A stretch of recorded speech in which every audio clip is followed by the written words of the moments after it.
네, 오늘 우리에게 주신 하나님의 말씀은 신약 야고보서 2장입니다.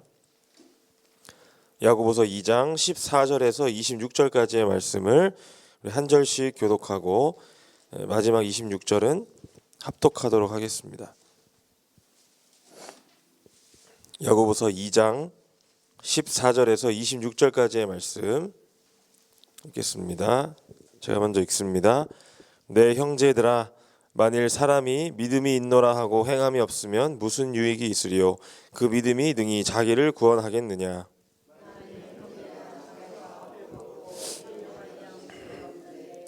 너희 중에 누구든지 그에게 이르되 평안히 가라, 덥게 하라, 배부르게 하라 하며 그 몸에 쓸 것을 주지 아니하면 무슨 유익이 있으리요?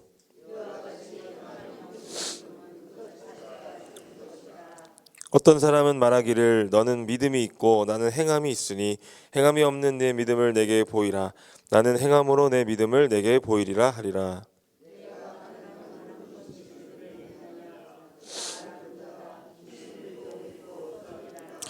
아, 허탄한 사람아, 행함이 없는 믿음이 헛것인 줄을 알고자 하느냐?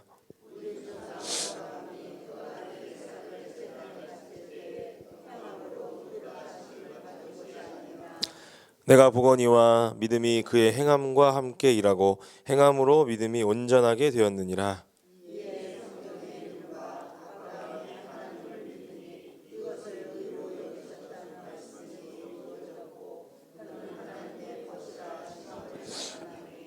이로 보건대 사람이 행함으로 의롭다 하심을 받고 믿음으로만은 아니니라.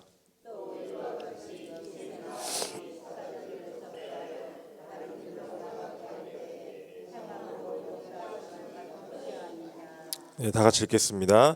영혼 없는 몸이 죽은 것 같이 행함이 없는 믿음은 죽은 것이니라. 아멘. 네, 이제 오늘 본문은 우리에게 있어서 믿음이라는 이제 그 개념을 새롭게 깨닫게 만드는 그런 이제 말씀입니다. 우리가 보통 믿음이라고 하면은 더 잘 알려진 바울 사도의 말씀을 우리가 보통 잘 알고 있습니다. 그러니까 믿음이라는 것은 뭐냐면 믿음으로 말미암아 구원에 이르게 하는 그런 방법이죠. 그래서 이것을 조금 더 어려운 말로 우리가 성경에서 이신칭의라고 합니다. 그래서 창세기 15장에 보면 아브라함이 자기의 믿음으로 말미암아 의롭다함을 얻었다. 예, 그런 말씀이 나옵니다. 그래서 이신칭의, 이신득의. 그래서 믿음으로 말미암아 의롭다함을 칭함을 받았다. 얻었다라는 그 믿음이 하나님과의 올바른 관계를 회복시키는데, 다시 말하면 구원에 이르는 유일한 방법이라고 성경에서는 말씀하고 있습니다. 그러니까 우리가 생각할 때 믿음이라는 것은 무엇이냐? 하나님과의 관계를 회복하는 매개체가 되는 거죠. 그래서 우리에게 눈에 보이지 않는 하나님을 믿도록 하는 중요한 결단이 뭐냐면 믿음입니다.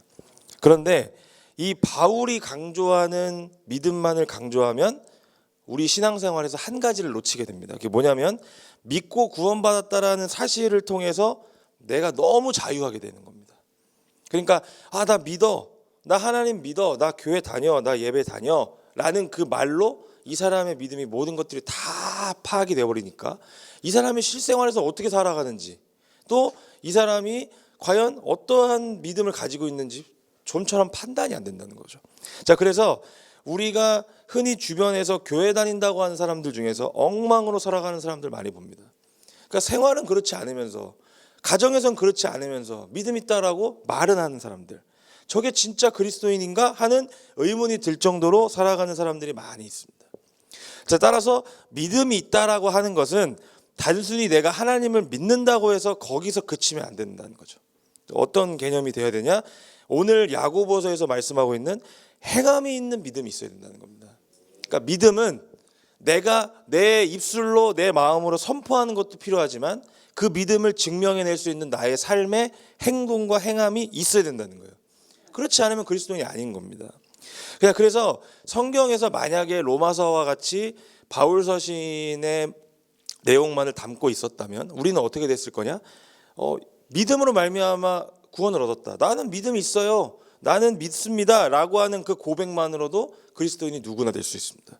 자, 그런데 야고보서와 같이 행함을 강조하는 믿음을 기록한 이 실천적인 성경이 있었기 때문에 믿음만 가지고서 우리가 믿음만을 선포한다고 해서 끝나는 것이 아니구나, 우리의 행함이 있어야 되는 것이구나, 내 믿음을 증거할 수 있어야 되는구나라는 깨달음이 있다는 거거든요. 야고보서는요, 다른 바울 서신이나 요한 신학이라고 부르는 이 요한 신학과는 다르게 신학적인 부분들을 강조하지 않습니다. 그러니까 이론적인 내용들보다 뭘 더 강조하냐면 실천적인 내용들을 더 강조하는 성경이 야고보서입니다. 우리가 잘 알다시피 야고보라는 사람이 누굽니까?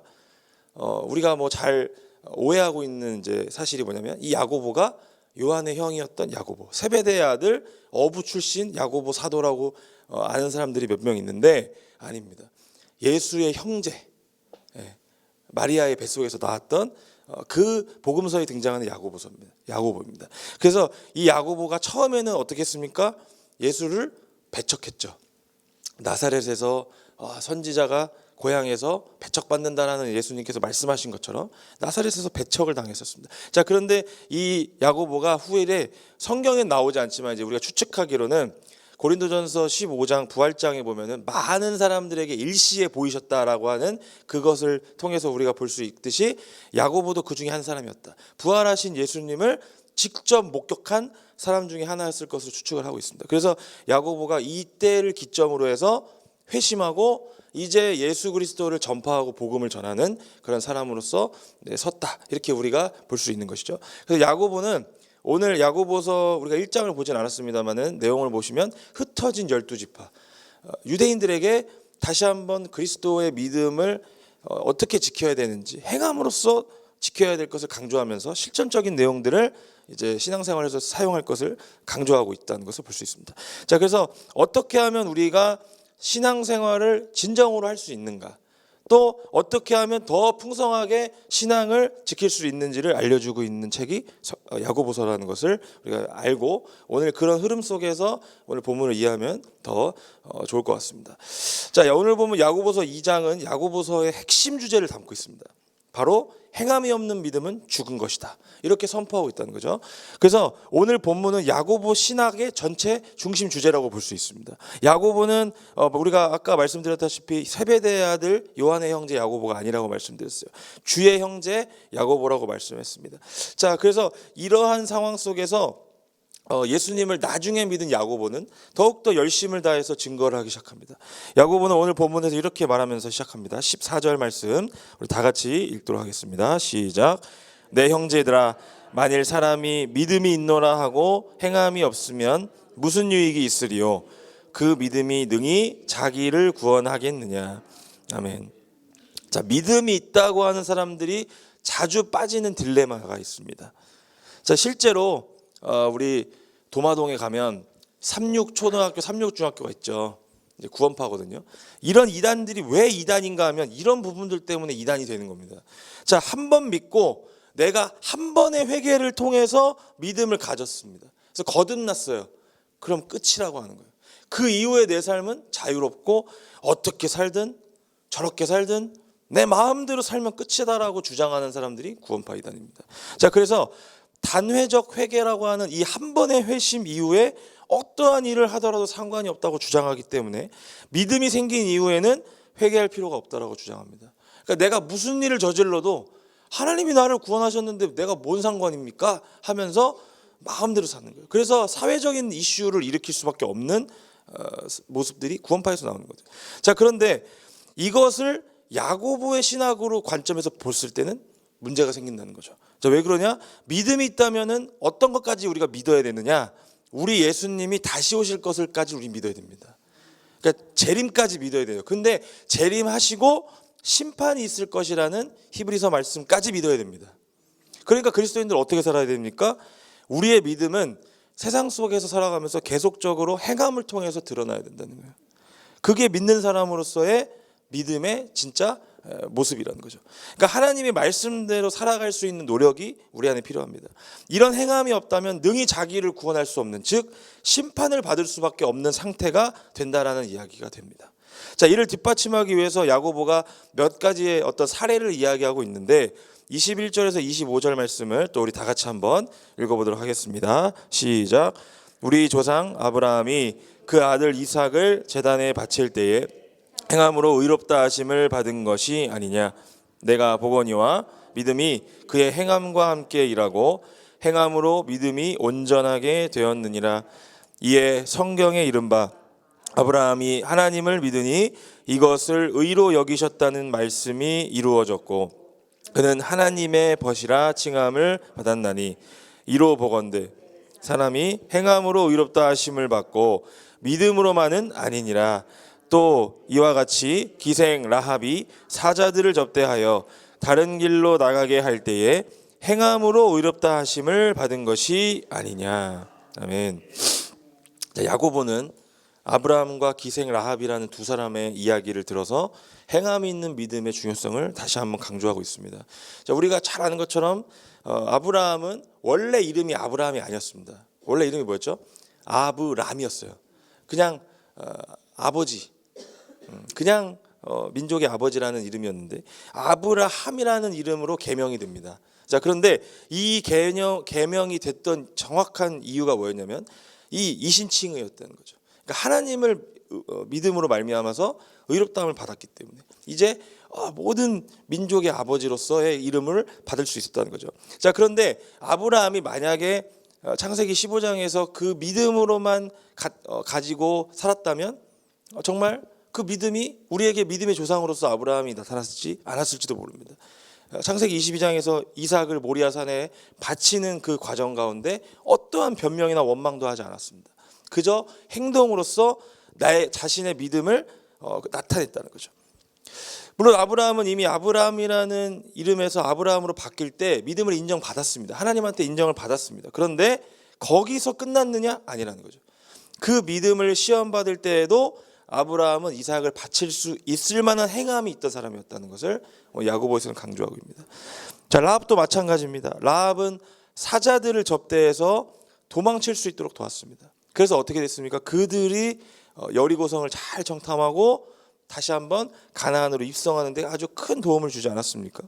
자, 그래서 믿음이 있었지만 그 사자들을 도망치도록 돕지 않았다면 라합은 마태복음에서 예수님의 족보 안으로 들어갈 수가 없었을지도 모릅니다. 자, 여기서 말씀하고 있는 것은 무엇이냐? 행함이 있는 그 믿음을 보여주면서 믿음을 인정받을 수 있었다는 겁니다. 자, 우리도 마찬가지입니다. 믿음이 있다 하면서 믿음의 행동을 보여주지 않는다면 우리의 믿음은 아무런 의미가 없는 것입니다. 분명 믿음은 우리를 구원에 이르도록 하는 건 맞습니다. 하지만 구원 이후에도 우리는 끊임없는 믿음의 행동을 요구받습니다. 바울과 야고보가 동시에 말하는 믿음은 무엇이냐? 인간의 행위로서 온전하게 되는 구원이 아니라 하나님을 온전하게 바라보는 가운데서 나타나는 것이 믿음이다 라는 것을 강조하고 있는 거예요. 따라서 우리 그리스도인들은 바울의 말하는 믿음, 야고보에서 말하는 그 믿음을 균형 있게 잘 갖추어야 되는 우리 사명을 갖고 있다는 것을 기억하셔야 된다는 거죠. 인간의 행위로서는 절대 우리는 구원받을 수 없습니다. 하나님에 대한 믿음을 증명할 때 우리는 그 믿음을 인정받을 수 있고 구원의 길로 이룰 수 있다는 것을 기억하셔야 된다는 거죠. 오로지 하나님을 온전히 믿음으로 그리고 하나님을 온전히 바라는 가운데 우리의 삶에서 그 행동에서 믿음은 증명이 되는 겁니다.